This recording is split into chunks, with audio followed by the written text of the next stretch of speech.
hindi ba tatanda? Ba't parang nakikita ko na yung mga wrinkles mo dyan, ha, B-boy? Ayan ang sinasabi natin na lagi kasing nakakunot ang pagmumukha kaya nagugusot. Diba? Dapat poker face lang, laging fierce lang. Parang Grabe naman ganon. yung pagmumukha. Pwede bang noo lang? Hindi talagang buong mukha. Gusot. Gulagulanit. Hoy, grabe. Anyway, Ayaw ka basahin. ayan, bakit mi Ganda Wanda kasama niyo pa rin dito sa 101.1 ESFM para sa programang Chika ni Wanda. Tutulungan ka siya magsalita. O hindi ah. Kaya ba? Hindi, ano lang to, sign of aging. Anyway, ayan. Napaghahalataan na medyo, alam mo yun, nadadagdagan na ang ating edad, no? Dahil marapit na rin matapos ang taon na ito. So, kapag nagsipasukan na ang Christmas party, ibig sabihin tapos na naman isang taon, matadagdagan na naman ang isang taon ng iyong, ang ngayong edad. Tapos, looking back, biglang mo may isip na parang, ay, hindi na pala ako 20. Or, hindi na pala ako teenager. Oo.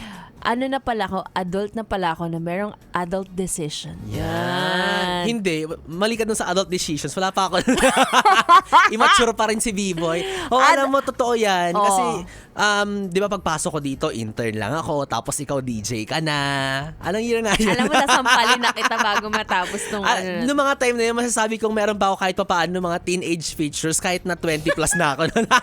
Pero ngayon na nagtatrabaho na ako, sabi ko, shucks, nawala na yung mga teenage naka-adult features. Pro Max ka na gano'n. Diba? Tapos, na-realize ko rin yan nung nagkakaroon ulit ng mga interns na susunod na batch. Sabi ko, lumalayo yung edad ko sa kanila kasi mga 21 lang sila. Ako, umuusad yung edad ko. Correct. Masasabi mo daw yan kapag ka na mabilis ka nang maingayan sa paligid. Diba? Yung tita mo noon na kinatatakutan mo, kinaiinisan mo kasi ang taray-taray, ang sungit. Ikaw na yun ngayon. Ikaw na yun ngayon. Naintindihan mo na siya ngayon. Diba? Tapos, parang ka na, parang ano ba naman itong mga kabataan na to? Hindi magsipag, ang daming inaatupag na hindi naman, importante. Actually, pag nakakita nga ako ng mga estudyanteng pag-aala-gala sa mga mall, ganyan, sabi ko, ano ba naman mga batang to? Bakit ganito yung inaatupag? Class hours, tapos nasa galaan, ganyan. Not knowing na ako noong mga panahon ko, nung nag-aaral ako, ganun din naman ako. At giyang ako, diba? Parang tuwang-tuwa ako na, nasa mall ako, diba? Oo, tsaka nagiging ka na, aware ka na sa social battery, ganyan. You know na kung paano may preserve yung energy mo. Oo, alam nyo ba, ako, sa totoo lang, pag ako nakita ng estudyante sa labas, tapos kaya pa nilang mag-mall, sabi ko, kaya ko din ba yan noon? Kaya ko yan noon, pero parang ngayon, hindi ko na kaya. Yung mall, yung pagpunta sa mall, ay na siya sa akin, draining na siya for me.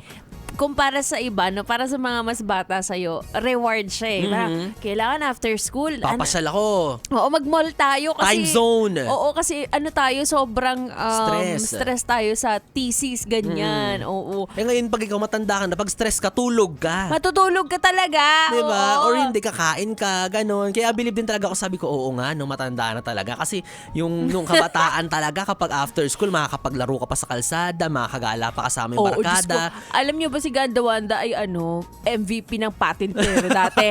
Legit. Mga Chinese garter, ganyan. Walang kapaguran. Alam nyo, yung mga pinapauwing bata noon, sana sa akin gawin ngayon. Oo, diba? Yung mga pinapatulog ng hapon. Ayan, pilitin nyo ako matulog ng hapon hanggang gabi isasagad ko. Oo, yung sinasabi na, umuwi ka na, pawis ka, asim-asim mo na. Ngayon nyo po sabihin sa akin. Kahit sabihin nyo maasim-asim, uuwi talaga ako. Ay, pasensya na kayo Sige, sorry na ako. Gagawin ng excuse, no? Oo, ganon. Diba? Ay, nako. But regardless, mga yes, friend, yung pagtanda mo na yan as you age, it is a blessing. Diba? Blessing na tumatanda ka, nadadagdagan yung taon mo ng pamumuhay sa mundo. Ayaw mo na? Hoy, wag mo na, ha? Hoy, di! Baka marinig yan ni Lord. Hoy, walang kahoy dito, sasakalin talaga kita. Hindi, parang siya kasi, mas may freedom ka ngayon. Pero meron palang danger sa freedom. Diba? May freedom ka, pero pag mali ka sa decision making, lagot ka. Hindi mo ma-utilize or maximize yung salitang freedom. Oh. Diba? Kasi sinasabi ko, ba't ganun? Parang nung adult ka na, mas naging tamad ka. Kasi nung estudyante tayo, pinipersa tayong May pressure kasi. Oo, hindi na may pressure, pero may mga kailangan kang gawin dahil nagbabayad ka ng tuition. Ganon. Parang required ka sa school na magpasa ng schoolworks, ganyan. Although sa trabaho, required ka rin naman na gawin ng trabaho mo. Pero outside work, ano pang ibang ginagawa mo? Wala na. Wala, tulog. Oo, tulog. Pero minsan bitin pa yun. Diba?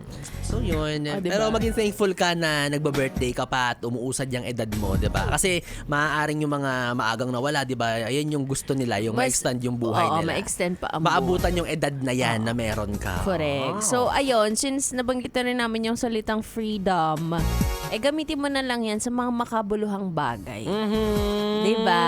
Gaya ng PA namin na uuwi malaya na siya. Malaya Kahit na siya. na hanggang 8 lang sana siya.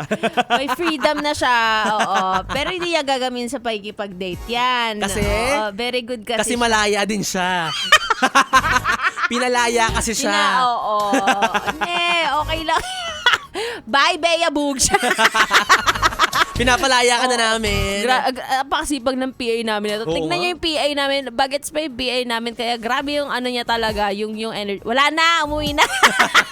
Grabe talaga yung energy niyan. Oo. Gabi na. Pero parang pang umaga ang bati niya. Correct. Oo. Sige na nga. Ito na. Let go na kita. Ay, pero wag mo nang bibitaw. Because it's BB time. Bibi. Tuloy-tuloy ang ating tugtugan. Dito lang sa 101.1. Yes! FM Solid! Uy, sana ganito tayo, Ano? Work from home! Eh. Let's go! I would